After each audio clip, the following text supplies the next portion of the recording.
पुण्यात्माओं, परमात्मा स्वयं ही इस काल के लोक में आते हैं, अपने बच्चों को तत्व ज्ञान से परिचित कराते हैं। दास के अंदर उसी पूर्ण परमात्मा कबीर साहिब जी की शक्ति काम कर रही है। आप सभी पुण्यात्माओं को काल के जाल से निकालने के लिए परमात्मा इस पृथ्वी लोक में फाल्गुन शुक्ल पक्ष एकम विक्रमी संवत 2053 9 मार्च 1997 रविवार के दिन आए और सार नाम व सार शब्द खुलकर देने का आदेश दिया, जिससे आप सभी का मोक्ष हो सके। इसके बाद इस आध्यात्मिक ज्ञान के प्रचार प्रसार में बहुत तेजी आई और आज आप सभी पुण्यात्माओं को अपने निज घर की और परमात्मा की पहचान हो पाई। 600 साल पहले परमात्मा को ना पहचान कर हम काल के जाल में धोखे से रह गए थे। अब की बार दास को आम संत समझकर धोखा मत खा जाना। यदि आप इस परमात्मा के तत्व ज्ञान से पूर्णतः परिचित हो चुके हो तो दास के इस इशारे को समझकर अपना उद्धार करवा लेना और अपने अन्य भाइयों बहनों को भी कबीर परमात्मा का यह सच्चा मार्ग समझाना। दास को कबीर परमात्मा का मिलना आप सभी के जीवन के कल्याण का कारण बन रहा है। आपको अब उस दिन की घटना के बारे में बताता हूँ।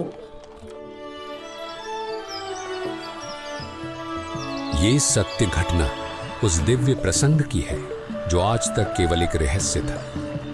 वो रहस्य सालों पश्चात अब आपके सामने प्रस्तुत होने जा रहा है। संत रामपाल जी महाराज जी के जीवन का वो महत्वपूर्ण दिन जिसके विषय में उन्होंने आज तक भक्त समाज के समक्ष केवल सांकेतिक और आंशिक वर्णन किया था, अब उनकी आज्ञा से वो दिव्य प्रसंग विस्तार से प्रस्तुत हो रहा है। ये प्रसंग उस दिन का है जिस दिन संत रामपाल जी महाराज जी को कबीर परमेश्वर जी स्वयं इस धरातल पर आकर मिले थे। हे गुरुदेव राम देवानंद जी महाराज, ना जाने आपने इस दास में क्या देखा कि आपने इस दास को इतनी बड़ी जिम्मेदारी दे दी। अपने बाद मुझे गुरु पद पर बैठा दिया। ये दास अपनी आखिरी सांस तक आपके द्वारा दिया गया जगत कल्याण के मार्ग और मोक्ष के कार्यों को पूरा करने के लिए समर्पित रहेगा। परमात्मा का सत्य ज्ञान और सच्चा मंत्र हर घर तक पहुंचा के छोड़ूंगा, फिर चाहे कुछ भी बीते मेरे साथ। ये दास आजीवन परमात्मा के मार्ग में कार्यरत रहेगा। ये फाल्गुन शुक्ल पक्ष एकम विक्रमी संवत 2053 9 मार्च 1997 रविवार की बात है। संत रामपाल जी महाराज हरियाणा के झज्जर जिले के एक झाड़ली कस्बे में गरीबदास जी महाराज जी की वाणी का पाठ करने गए थे। वहां किसी कारणवश पाठ रद्द होने की वजह से वे वापस आ रहे थे। वहां से लौटते समय संत रामपाल जी महाराज कबीर परमात्मा की याद में मग्न अपने दुपहिए वाहन पर सवार वापस लौट रहे थे। संत रामपाल जी महाराज स्कूटर को रास्ते में एक चाय की दुकान के पास रोक देते हैं। राम राम महाराज जी। राम राम भगत जी। महाराज जी चाय समोसा लगा दूं? हाँ भगत जी लगा दीजिए।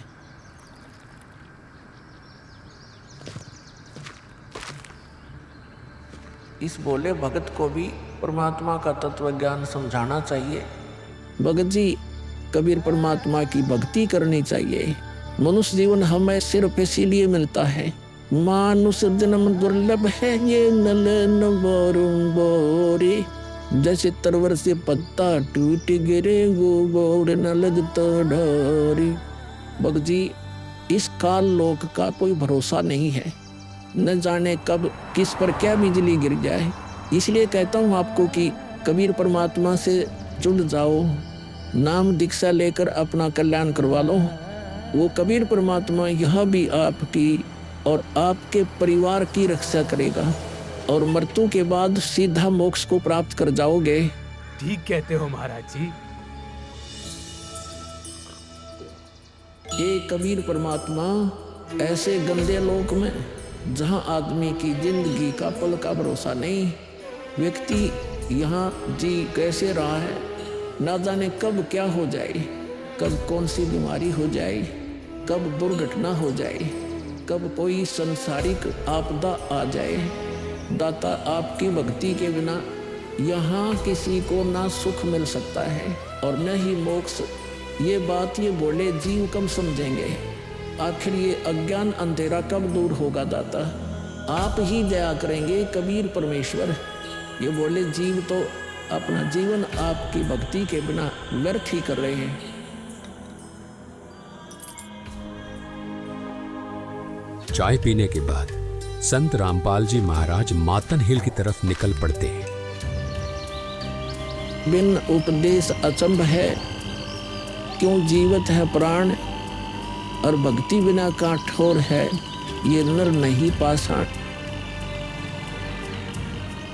आगे चलकर संत रामपाल जी महाराज स्कूटर को एक पुलिये के पास रोक देते हैं। इस पुलिये की खास बात ये थी कि संत रामपाल जी महाराज जी ने इस पुलिये को सिंचाई विभाग में जूनियर इंजीनियर रहते हुए स्वयं बनाया था। क्योंकि यह पूरा क्षेत्र जंगल नुमा था, इसलिए संत रामपाल जी महाराज जी को इस पुलिये पर बैठना बहुत अच्छा लगता था और नौकरी के दौरान वो इस पुलिये पर बैठकर परमात्मा की याद में खो जाया करते थे। हे दयालु कबीर परमात्मा, आप जी हम नीचों के लिए 600 वर्ष पहले एक धानक रूप धारण कर इस गंदे लोक में 120 वर्ष तक रहे। आप जी को गर्म तेल के कढ़ाई में डाला गया, खूनी हाथी से मरवाने की कोशिश की गई, दरिया में डुबोकर मारने की कोशिश की गई। आप जी को बदनाम करने हेतु झूठी चिट्ठी डाली गई। आपके साथ कितने जुल्म ढाए गए, फिर भी हे दयालु कबीर परमात्मा, आपने क्या कुछ नहीं किया। अपनी सतलोक से बिछुड़ी आत्मा को अपनी शरण में लेने के लिए, इस तत्व ज्ञान को सब जीवों तक पहुंचाने के लिए।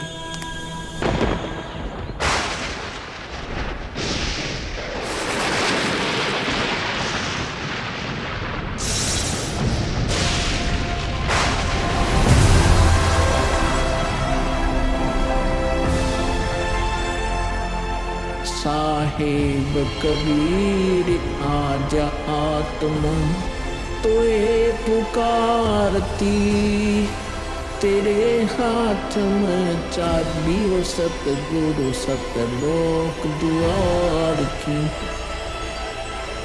साहेब कबीर आजा आत्मा तोए पुकारती, तेरे हाथ में चाबी हो सतगुरु सतलोक द्वार की।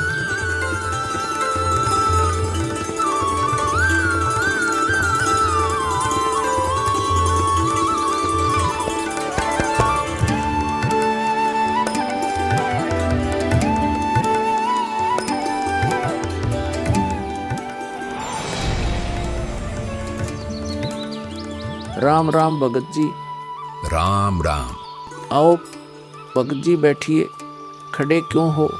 संत रामपाल जी महाराज अपने परने को पुलिया की दीवार पर बिछा देते हैं और महात्मा जी से बैठने का आग्रह करते हैं। कहाँ से आए हो बेटा, क्या करते हो? भगत जी, वैसे तो मेरा गांव धनाना है, जिला सोनीपत में पड़ता है। अब एक छोटा सा मकान बनाकर रोहतक में रहता हूँ। जूनियर इंजीनियर था, लेकिन अब नौकरी छोड़ दी है। बेटा, तेरे धनाना और रोहतक वाले घर के बारे में तो मैं अच्छी तरह से जानता हूँ और यह भी जानता हूँ कि तेरे 2 पुत्र और 2 पुत्री हैं। मैं तो यह पूछ रहा था कि इस जन्म से पहले तेरा घर कहाँ था?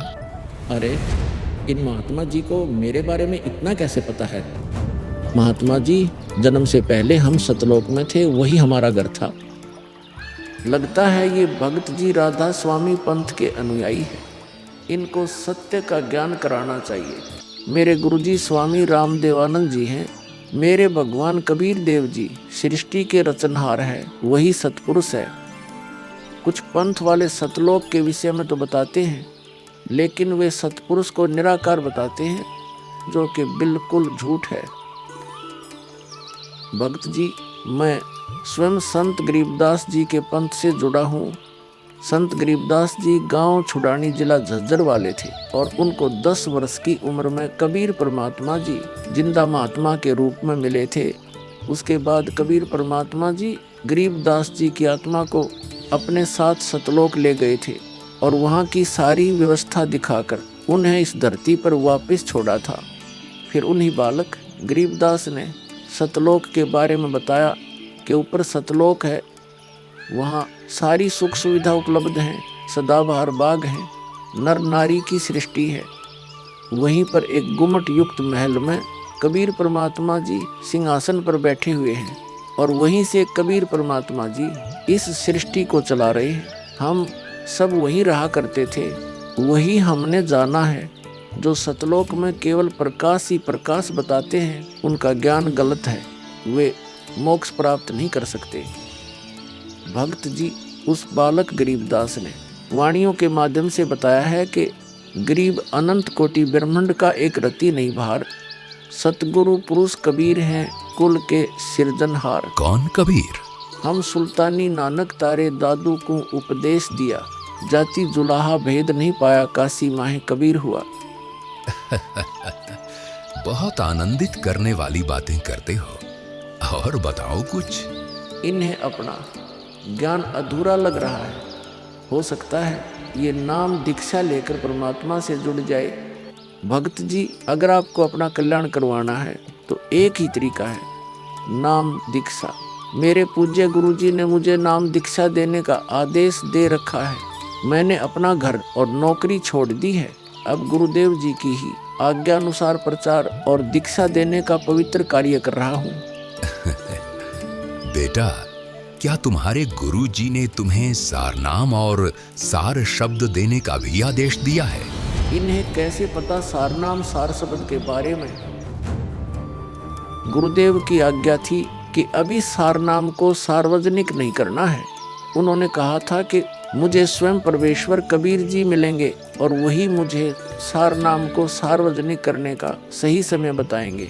तब तक यह सारनाम केवल विशेष विश्वास पात्र अनुयायियों तक सीमित रखना है। बेटा रामपाल, मैं ही सत्य पुरुष कबीर हूँ।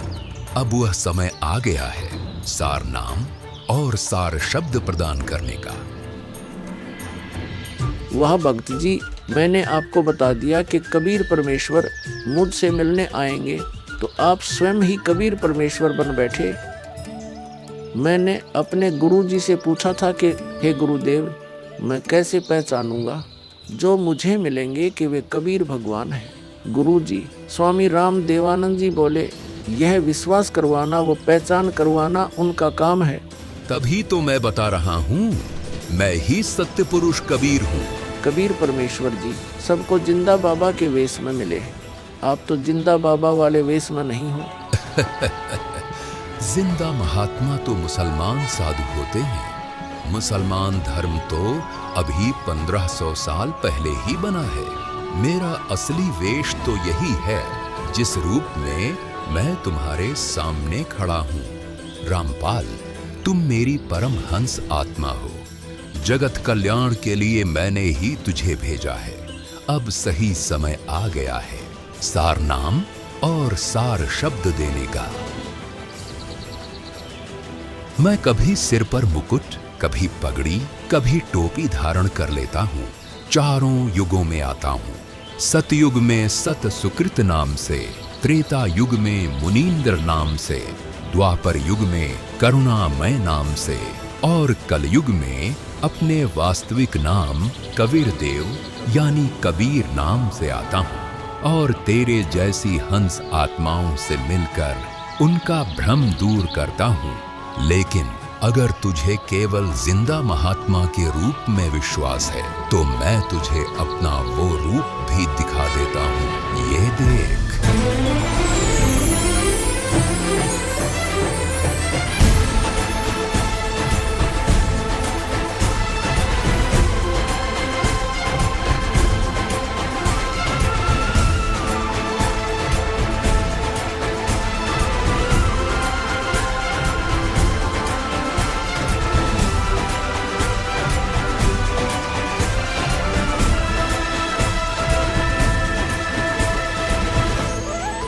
हे परमेश्वर, मुझे क्षमा कर दीजिए।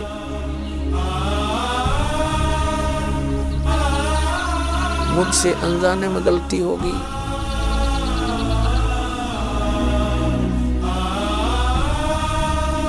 आपने मुझे साक्षात दर्शन दिए और मैं आपको पहचान न सका। मुझे क्षमा कर दीजिए परमपिता। बेटा रामपाल, अब वो समय आ गया है जो मैंने धर्मदास को कहा था कि कलयुग बीते 5500 पांचा, तब यह वचन मेरा होगा साचा। यानी जब कलयुग 5505 वर्ष बीत जाएगा, तब मैं खुद इस धरातल पर आऊंगा और अपने बच्चों को तत्व ज्ञान समझाकर इस काल लोक से सतलोक ले जाऊंगा। बेटा रामपाल, तुम मेरी परमहंस आत्मा हो।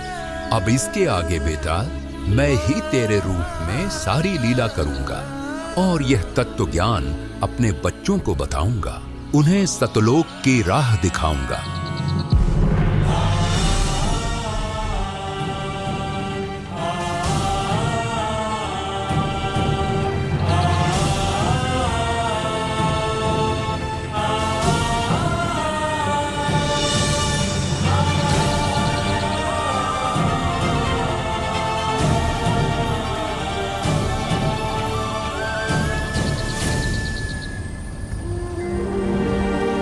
इस प्रकार कबीर परमात्मा संत रामपाल जी महाराज जी को सह शरीर सतलोक भेज देते हैं और अपनी लीला को आगे बढ़ाते हैं। गगी ख्यालवी साल सतगुरु अतल दिगंबर धीर भक्ति हेत काया घर आए अवगत सहत कबीर। भक्ति हेत काया धर आए अवगत सहत कबीर। अमर करूं सतलोक पठाऊं तात बंदी छोड़ कहाऊं।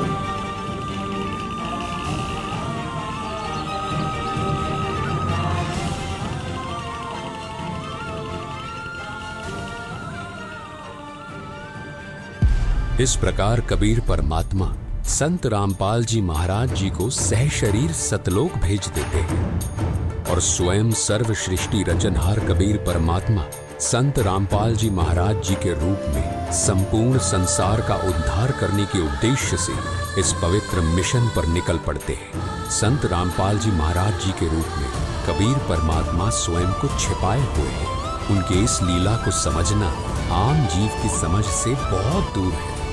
एक संत के स्वरूप में परमात्मा के अभिनय की ये अद्भुत सच्चाई भक्त समाज के लिए जानना बहुत जरूरी था। साक्षात कबीर परमात्मा के स्वरूप बंधी छोड़ सद्गुरु रामपाल जी भगवान की जय हो। अब बच्चों, ज्ञान पूरा आ चुका है और वो ठीक का समय आ गया है। गुरु पूरा, ज्ञान पूरा, भगवान पूरा, सब ही नारी नर शुद्ध तक। जब ठीक का दिन आवंत, कपट चातुरी छोड़ के शरण कबीर गहनत। बच्चों, वो ठीक का दिन आ गया। चारों तरफ डंका बोल गया दाता का। कहाँ उग्र, कहाँ शूद्र हो, चाहे कोई नकम्मा डाकू लटेरा है, चाहे कोई छोटी जाति समझते हो आपको, हरे सबकी भाव पीर परमात्मा। वो संत जो मेरा भेजा होगा, भेजा हुआ आएगा, वो सब के दुख दूर करेगा। हरे सबकी भाव पीर, सो समान समदृष्टि है समृत सत कबीर। वो एक समान समदृष्टि का है, सबको एक दृष्टि से एक समान प्यार देगा, सबको एक जैसा व्यवहार देगा, एक जैसा सच्चा नाम सतनाम सार शब्द देगा। वो समृत सत कबीर ही होगा। बोलो बंदी छोड़ कबीर साहब की जय हो।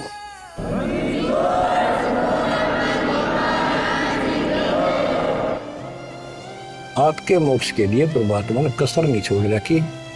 जो भी संभव व्यवस्था है वो सारी कर दी है। बच्चों, तुम भी दया करियो, रहम करियो परम पिता पे। बच्चों, आने वाली पीढ़ियां आपको भी याद करा करेंगी, जब तक चांद सूरज रहेंगे आपका नाम रहेगा कि हमारे कौन माता पिता, कौन दादा परदादा दादी इसे अमृत ज्ञान को हमारे कुल में लाए थे। आने वाली पीढ़ियों के उद्धार के लिए तुम जिम्मेवार हो, कुर्बान हो जाओ। पहचान लो उस परम पिता को और पहचान लो अपने गुरुदेव को। परमात्मा आपको मोक्ष दे, आपको सद्बुद्धि देकर रखे, आपको भगवान की याद बनी रहे, सतलोक याद रहे, काल का कष्ट भी याद रहे, यहाँ भी सुखी रहो, सतलोक में सदा सुखी हो जाए। ये दास का आशीर्वाद है। सत साहिब।